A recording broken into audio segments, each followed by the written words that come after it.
Broadcasting from Ireland, featuring interviews with some of the biggest names in magic. Welcome to the Deceive Reality Podcast with your hosts, David Peace and Steve Spade. Hey! Hope everyone's doing well. We've got a very special guest here this evening, our last one of 2020, so we're really looking forward to it. And before we start, we thought we'd give everybody a little clue with this. First-class magician Marvin Berglas is internationally recognized as a leading light in magic and has inspired literally millions of young magicians worldwide. Not only has Marvin put magic back in the spotlight, he has also been very much in the spotlight himself. His innovative performances have amazed and delighted audiences on both sides of the Atlantic. Sports personalities, politicians, and even pop stars can be counted as fans of Marvin's magic. And here he is, Mr. Marvin Berglas. How are you doing today? Hi, guys. Pleasure to be here. Thank Hi, you Marvin. very much for having me as your guest. I really appreciate it. Thank you so much for joining us. Last podcast of 2020, and we can't think of a better way to go out, especially before Christmas, than the guy behind Marvin's Magic. I think, for me anyway, a Marvin's Magic set was the first magic thing I ever got as a gift, and I think it was for Christmas as well. So it's I think I'm not the only one here or around the world. So we'd like to thank you for all of us magicians for releasing those products. We really appreciate it. Oh, that's very nice of you to say. You know, I always get such a kick, when you start a business and you start an idea, it's unbelievable that many years later, we're now in our 33rd year, to hear of how many, literally millions of people we've encouraged into magicians and hobbyists. But what's even nicer is that there's literally several thousand and who are now professionals and around the world, and and including some of the elite magicians. So we really are very, very proud of that. Definitely. I think that's a big difference between a lot of the magic sets and Marvin sets. Marvin sets seemed to be tricks that the real magicians performed. It didn't seem like kind of cheap plastic kind of stuff that would be in any magic set. It always had a kind of an exclusive kind of a feel to it. Well, that's probably because, as you know, I come from a famous magical family, and obviously I'm steeped in magic and grew up in magic. So we know the difference. We're not just, I think there was a big gap in the market because there was a toy company would historically might have a magic set as just one of their extra items. But for us, we lived and breathed magic. So we try to be innovative and come up with different ideas and good presentations. And over the years, there's been some fabulous different themes, and it's quite a challenge to come up with new things. But that's one of the fun things of the job. Definitely, I could definitely see that. And as you said, you grew up in a magical family and it was always around. Was it something that you were definitely going to get into, or was there ever a phase where you thought maybe I'll do something else? Well, actually, if I'm totally honest, I wasn't that interested in magic as a youngster. You tend to sort of rebel against what your parents do, and Dad was Dad. He wasn't this international man of mystery. He might have been to the magicians and to the world out there, but for us, he was just Dad. And he was traveling a lot when we were younger. He was working all around the world, and it was, being in show business is a tough job for anyone. And so he was always on the move and traveling around. And it was only when we got a bit later in life, I think he actually came off the air in the UK to try and make our schooling and childhood quite normal. But he was a big star. He was the first overseas personality of the year in Holland, I think it was, where he had his own TV series called Opus 13. And so I remember when we went to see this being recorded in Holland, and the looks we were getting from literally the customs officers through to people in restaurants, it was very alien to us, and it was strange to see the recognition. He actually, there wasn't a great deal of magic at home. He kept home different, but I grew into it. And, as soon as you have that power, as you know, guys, as being able to do magic, it opens so many doors. So literally from at school, being able to do a couple of things that would impress your mates. And then as you're older, to a nice way to meet girls, or to get in the front of a queue in a nightclub or something. You could do some amazing things. And then, so I was always, had it in the background. And it was actually when I went to when I was at school in. Dad was doing a lecture tour, I think, in Lyon, in France, and someone let him down at the last minute, and I got a call. Would I like to go in? I was 16 years old, and it was instead of doing some school days. So I thought, yeah, I'd love to. So I went over there and helped him demonstrate these Trek cards and books that he was coming out with. And I got bitten by the bug. When he came back from his lectures, he was surprised he had huge crowds of people, and I was demonstrating. And that power and you get, and the buzz you get as a magician, that was fantastic. And from that, it really started for me from there. Having said that, I did leave it for a little bit, doing different things. I was always fairly entrepreneurial, so I went in different directions before I came back to the magic. But it was always there for me. I mean, the type of things I did beforehand were, I was always interested in sport and collecting football programs, that type of thing. I organized a big collectors convention at Lord's Cricket Ground as an 18-year-old. 6 weeks after leaving school, I hired Lord's Cricket Ground and sold space to dealers of sporting memorabilia, stamps, coins, postcards, got Sotheby's and Phillips, the auctioneers, to do valuations. And I was in 40 publications, most of the nationals, got on TV. For the older listeners, they remember places, people like Nationwide and Pebble Mill at One. I did all those types of shows, got on there, and it was a success, as a kid. And 1,000 people turned up, and I gathered momentum the next year, did a bigger one, then got sponsored by the Sunday Mirror to do a very big one called the National Collectors Exhibition. And that was my first real lesson in don't count your chickens until they're hatched, because I went on TV and all over saying, this is going to be great. Come to Kensington. It's going to be the best thing ever. And exactly on that day, I can tell you when it was 3rd of May, 1980. I must have been 4 years old at the time. And it was the day of the Iranian siege, the bombings in the Iranian embassy. And so the police were saying, whatever you do, keep out of the West End of London. And so that was a major thing that kept some people away, and it was difficult to cope with that, but it taught me a lesson, and as you say, about adversity and how to handle things and such like. So I did quite a few different entrepreneurial type of things, but yeah, always recognized as being an entrepreneur. And the magic idea came a little bit later after I was doing demonstrations in Hamleys, and they, as you say, most magic sets were just little plasticky things, and they want to be the finest and the best of everything. And they got asked for my advice. I thought a light bulb moment came up, and I came up with, well, hold on a second, guys, let me do this properly. And I launched it in 6 stores, and then the rest is history. We're now in tens of thousands of stores all around the world. It's an amazing story, really, really amazing. Yeah, definitely. It really blew up, and it's like ubiquitous. I think even non-magicians know the name Marvin's Magic. And I think it's really interesting as well that you went with, Marvin. I think a lot of people who have like a famous parent in that genre to actually not put Berglas magic sets or something like that on it. Was that ever a decision you were thinking of, or were you always going to go with the alliteration? The alliteration is obviously good, and Marvin does sound like a magical name. I was actually named after my godfather is Marvin Roy, Mr. Electric. So that's a great thing. So I just thought Marvin's Magic sounds really good, and I just went for it that way. And I also didn't want to be in the shadow of my dad. He what he does is quite unique, and it's very hard to replicate that.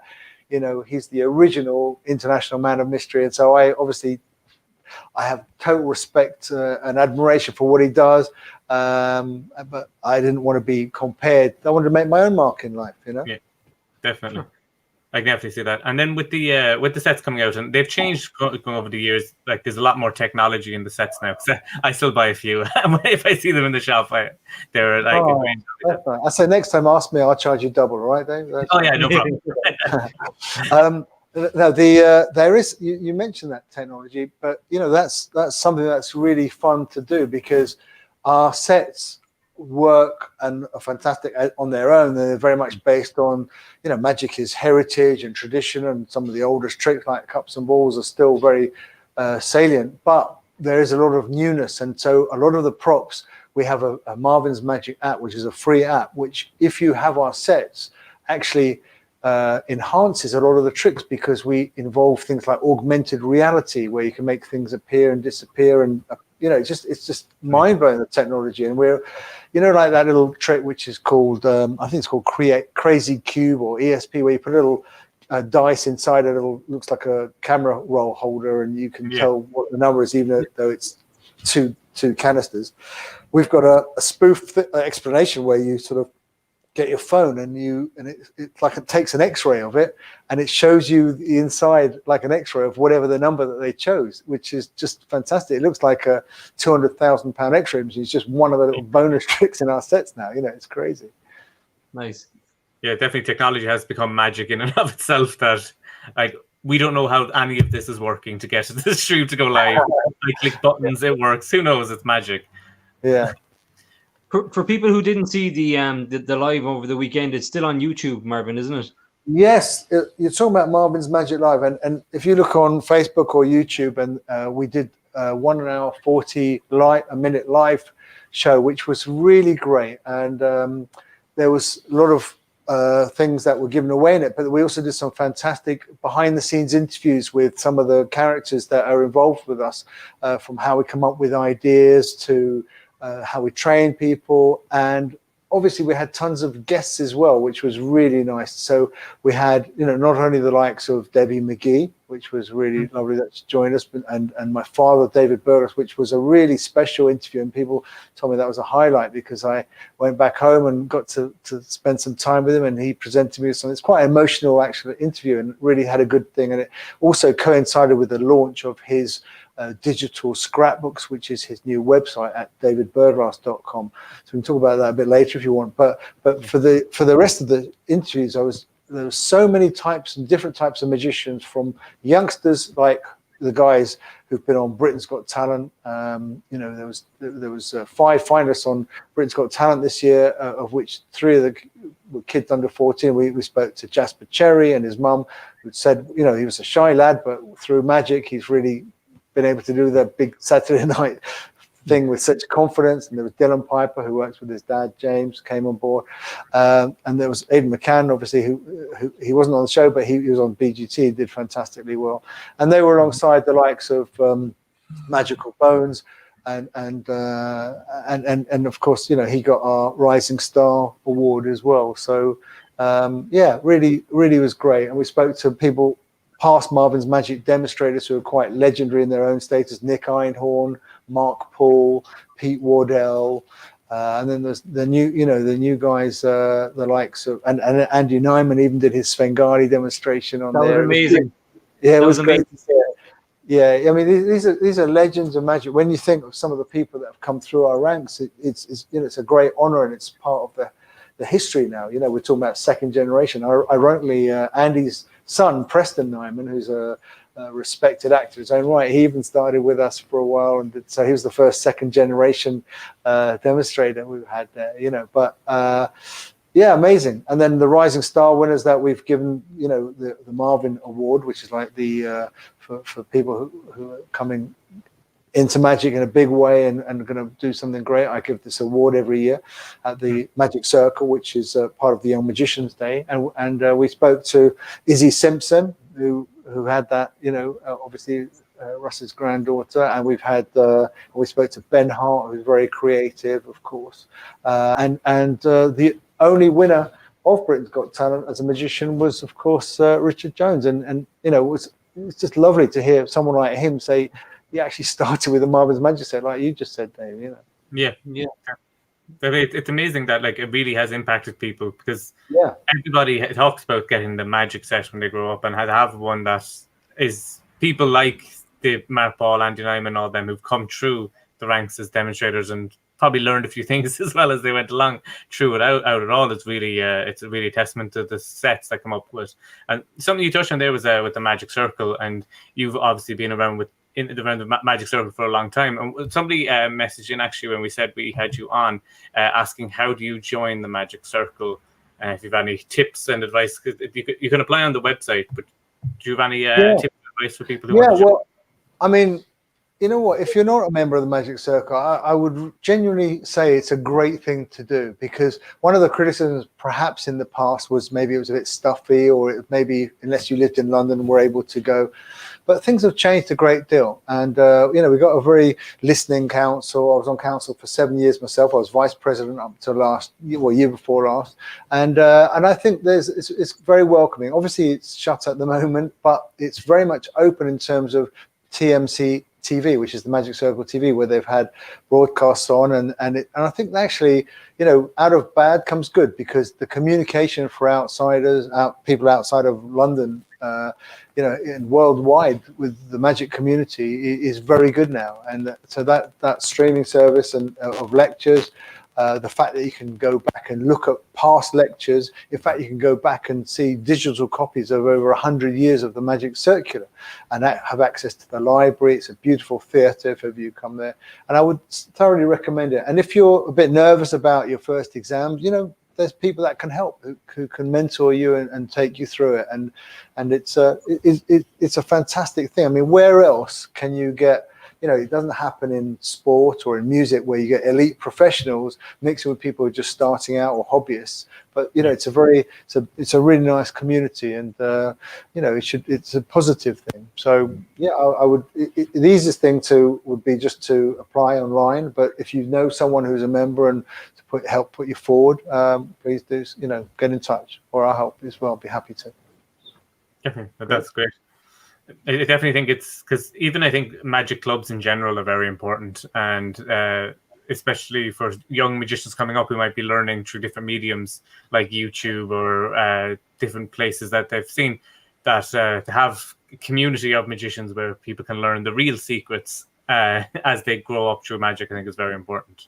I think so too. I think it's a very different experience, because the thing is with social media, it's fantastic because you get the reach, but on the other hand, you could pick up some bad habits. Someone, let's say, who is in their bedroom, who's just got a camera and was able to get out there and show some tricks, might not be the best mentor to show you how things are done. And there is a degree of heritage and history that needs to be known, and an order of things which you need to do. And I think if you respect those things, your performances will improve, and your knowledge will improve, and your audience will enjoy it more. And I think that's hugely important. So obviously, the books and learning is the best way of doing it. But even better, if you're lucky enough to have a mentor to show you, it's so much easier as well. And obviously, you've got so much more chance of that happening at a magic club, and someone to inspire you. Definitely. I mean, even since we started the podcast, we're on episode 22 now, Marvin, and it's amazing that what you've just said is pretty much what a lot of the professionals have said right through all the episodes, that they're all saying the same kind of thing, that you need someone to either mentor you, or someone to kind of either you look up to or inspire to be that kind of magician, because obviously there's so many different types of magician. Yeah, there is so many different types. I was just reading people who know me well will know I'm a big Arsenal fan of English Soccer Premier League here, and not doing very well this season. But yeah, sorry about that. Yeah, I'm reading the autobiography of the outgoing manager, Arsene Wenger, who was in the helm for 22 years, and he's a bit of a philosopher, and I know him quite well. And he made a good point. He was talking about academies in football, how somewhere like America, which is such a vast land, even though you might have some really bright talent spread around, it's going to be so much better if you've got a concentration of people who are good in the same place. Take, for example, let's say in table tennis, where you've got, say the top 8 or 10 people in the country. Ironically, 4 of them were from the same street. Why? Because they were playing each other constantly, and they pushed each other that bit harder. Whereas, let's say someone in America, to get to other places, unless a lot of money and centers of excellence are sorted out, that it's hard. So I suppose, putting that back to magic, the closest thing we can think of is magic clubs. And if you're lucky enough to have some seasoned pros, I mean, let's be honest, not everyone's going to be great at your magic club. They're going to be varying different degrees, but hopefully people's nous, and they can see what they like, what inspires them, what helps them, and you they're there to help each other. There was a magician in Ireland called Tony Sidar. You may have heard of him, but he would have been on Irish TV in the 70s and things like that. And I always heard the name, when I was in the clubs and things when I was younger. I heard this like legendary character, Tony Sidar. And it was years later, he had retired and everything. I actually got to meet him, and we're good friends now. But he was doing stuff like, they like eating a bulb, and he wasn't doing like tricks kind of thing. He was doing, the real kind of nitty gritty. And it was real. Even when I was talking to him about some of the stuff he had done in his career, it's definitely that kind of a mentor. It depends on obviously what kind of magician you are, but that style of mentor, it was like he was just listing off like a street special for David Blaine, but he was doing it in the 60s. It was just it's ahead of his time. Yeah, it's amazing, incredible. Yeah, I'm always impressed when you, especially in days gone by, how people were doing some really incredible things like that, because we tend now, it's for magicians. Let's say they go to a convention, let's say Blackpool, you get a descendancy of thousands of magicians and buying dealers tricks. With respect, some of it's a bit karaoke like, isn't it? The inventors are the people who are the singer-songwriters, but the hobbyists are just doing their tricks. Whereas for these people who've actually come up with some unusual things and originated, they're the real heroes of magic, And but if I go back to my dad, I mean, he was doing stuff, some 50, 60 years ago, that he was almost a one-man band really doing it, but his thinking was way beyond. And nowadays you probably have teams of people helping you do these various things, and and lots of people making money out of it along the way, so they put big budgets to it. But to be a performer then, I think you really had to, you had to think a little bit differently. Definitely. And you think he's got a new website up with the a lot of the history going through it. What sort of stuff do people find on that? Well, I really would recommend for anyone to look at it, because, I mean, as you know, he has been an inspiration to many, many people. And for the younger audience who don't know him, even the likes of David Blaine, when when we were with David Blaine and my dad, when we were at Essential Magic Conference and places like that where we were both lecturing, he was saying to Dad, you know what, I'm a great admirer of yours, and anybody who works in my team, before they start, they have to read your book, which is The Magic Mind and Magic of David Berglas. And and obviously Copperfield and Penn and Teller and Dynamo and Darren Brown, all the most best known magicians of the era, I think, would hold a candle to his thinking. And so he was a good scrapbooker, and he kept a lot of his cuttings and stuff like that, but they're hidden away in the loft and all over. And he's got stories that he could, he's 94 years old, but when he tells these stories, you really want to listen to it in his own words. They're great. And so after 70 years in show business, it took me and the family and some of his closest friends to persuade him to put this down. And he hasn't just done it as a boring website. It's a really innovative, very ahead of his time digital scrapbook. So he's done a series of maybe 50 anecdotes with films and clips and stuff that you can see of the time, saying about some of his great adventures and publicity stunts, and it's a must-see for anyone who really wants to learn about presentation and that type of thing. So it's got a lot of things like that on there.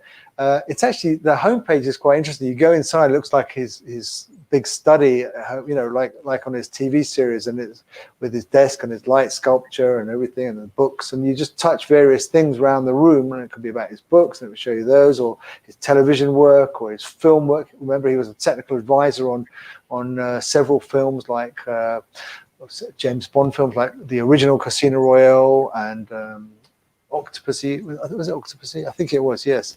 And James, and also Batman, and Willow, and The Luck of Barry Lyndon, where he worked with Kubrick. So he's done some amazing things. And when you see some of this stuff, it's really inspiring, and it's great that it's in his own words, and he tells you all about it. So anybody who's into that type of thing, I urge you to look davidberglas.com. Definitely. We put a link to that in the description after this as well, just so people can click there. One piece I did see, I did take a quick look the other day when you mentioned it at the Marvin's Live, was he did a press conference with two different press teams in 2 different places at the same time. It was like being in it was amazing. So everyone should go check out that story.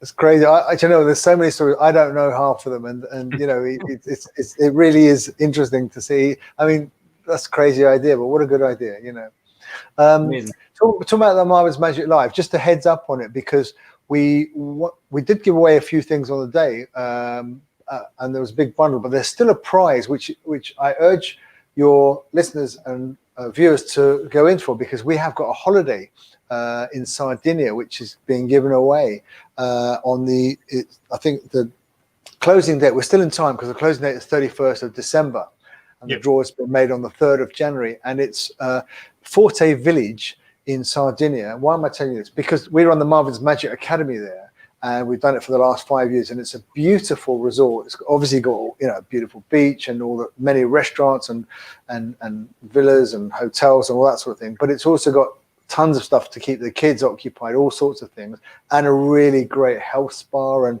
they have things like a Gordon Ramsay restaurant they would put there, or a Chelsea football academy, or they would have a Boris Becker tennis, and they had a Marvin's Magic. So we've been there for 5 years, and my good friend Michael J. Fitch, who co-hosted Marvin's Magic Live, runs that for us in the summer, and they've very kindly given us a holiday for 4 people for 3 days. And all you have to do is, so if you watch back the Marvin's Magic Live on Facebook or YouTube, you've still got a chance just to literally, I think you have to put in Magic Holiday in the text or the Facebook thing, and then you have a chance. You're in for it. But do so, because there's not hundreds of thousands of people going. It's not like one of these big TV things. It's literally, everybody watching, and so you got a good chance of a great holiday of a lifetime, honestly. Yeah, definitely. I think people need a holiday after the year we've had this year. You're right. Yeah, definitely something to look forward to. Yeah, that was something I sent in actually as well. They're talking about just going forward. How do you see 2020 affecting Magic going forward? I guess like the new virtual stuff and the different types of Magic, and will there be virtual stuff maybe in some of the new Marvin's Magic sets going forward? I think, listen, for every bad there's good, and I think what it has done, it's been a horrible year for professionals who are reliant on gigs and stuff like that. Of course, it's been decimated, and people have been versatile and adapting and trying to do whatever they can, and I think this communication, the fact that people are able to communicate all around the world. Like, we've built a studio here in my HQ, and we're having meetings with people all around the world all the time, where previously we'd have to fly over there or whatever. So I think I think even when it comes back, I think there will be people think twice maybe about, do I really need to do that? I mean, obviously face to face is better, but if we can do it virtually, why not? And so I think it'd be a combination of the both. And I think for Magic, that means that there's a different market as well.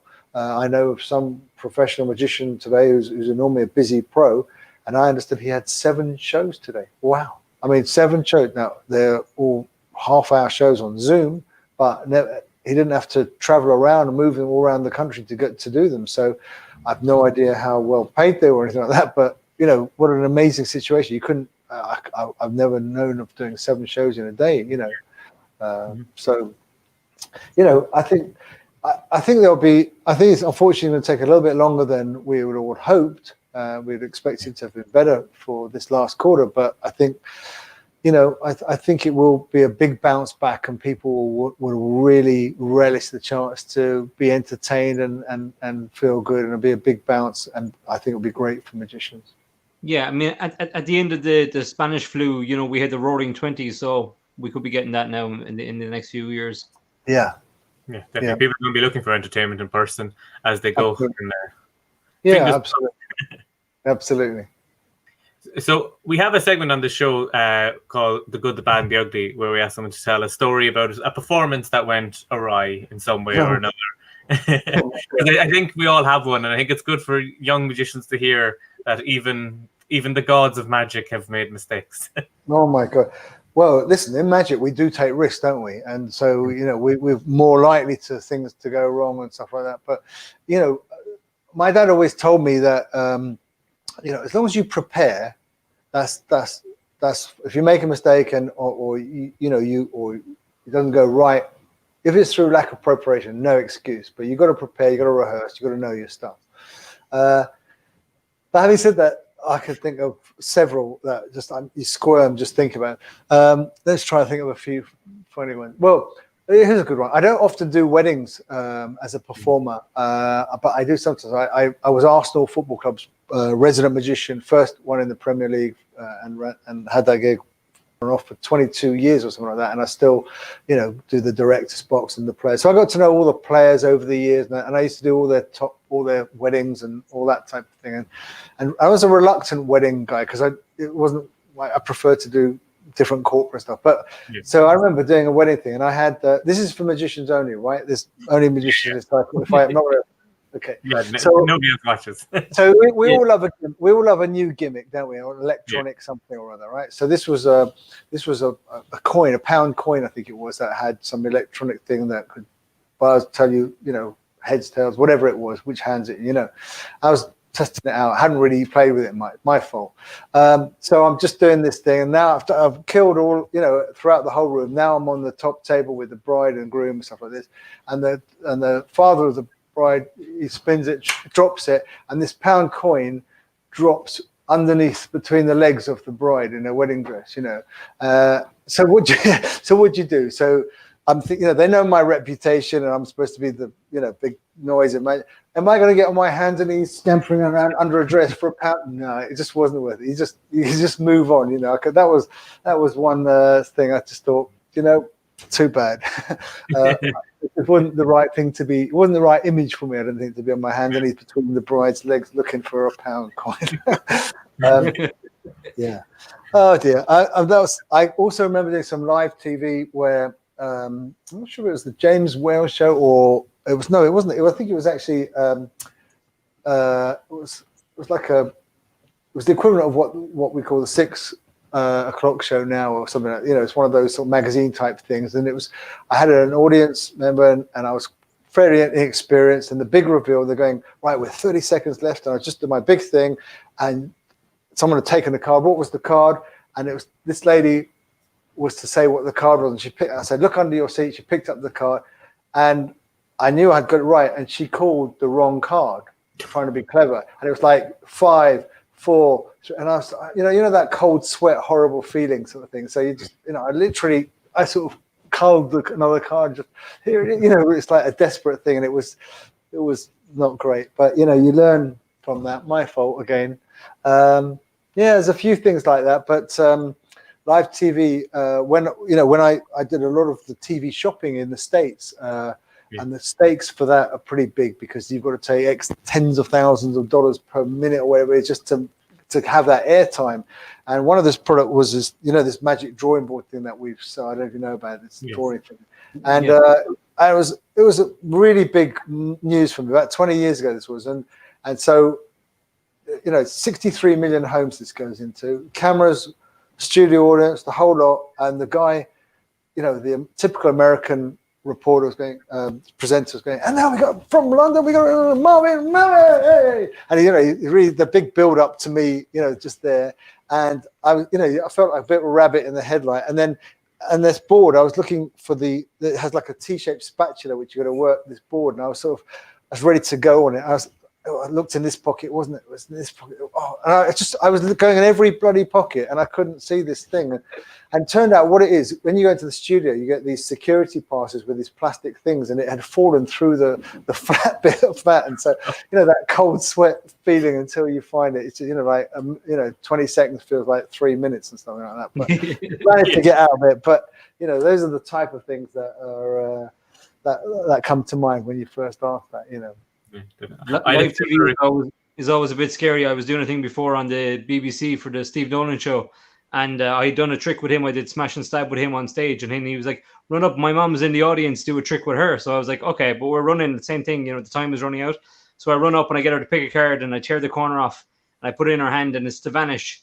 And then I'm like, oh, Steve, he's still down on the stage. I'm like, check your inside pocket.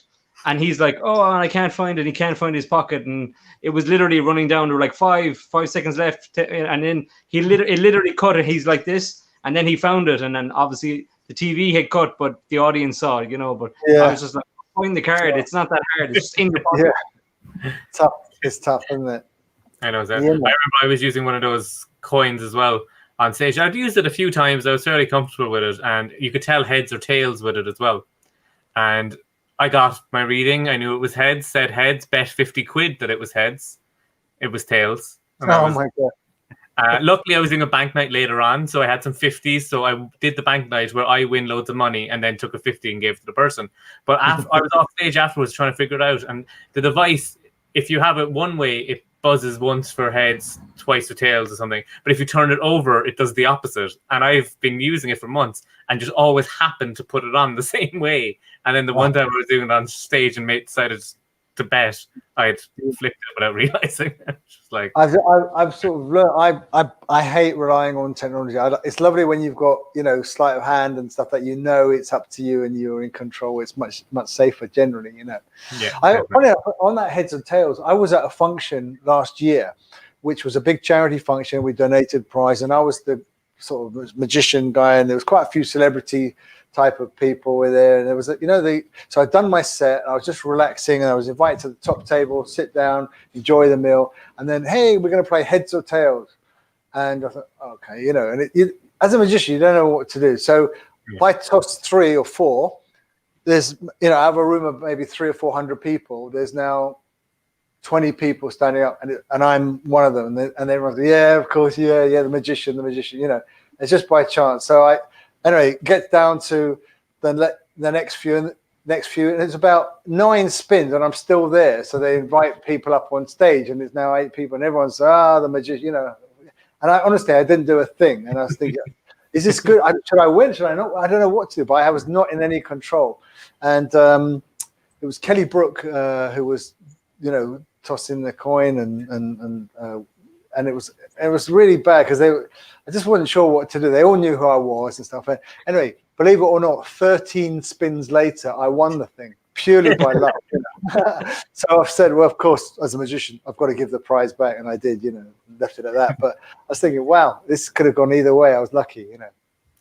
Real magic moments. You gotta savor those real magic moments. Well, that's the point. And, that's actually coming back to Dad. That's where he's brilliant, because he's all about coincidence and how to play it cool and stuff like that. Like, for example, let's just say someone's got a pack of cards and there happens to be 4 clubs, they face down. He might have glimpsed at something, and he just said, mention the card, and they might have said 4 clubs. And I know, and he's going to hit big and just turn it over. But he's going, now, do you want to change your mind? What? Why? But then he's like that, and he takes those type of chances. But the thing is, when you and I do a trick like that, and we're lucky, we can't punch the air and be. It's really hard to be cool about it. You're just gonna, those guys who do it all the time. They live in that world, don't they? Yeah, I remember it was the day after my wedding, and I was performing just for my dad, and I told him to shuffle the cards, name a card, name a number, classic, any card, and a number. No method. I had him deal to it, expecting nothing. It hit. He said 36. It was bang on the card 36, and I couldn't keep calm. I jumped up, be like, what?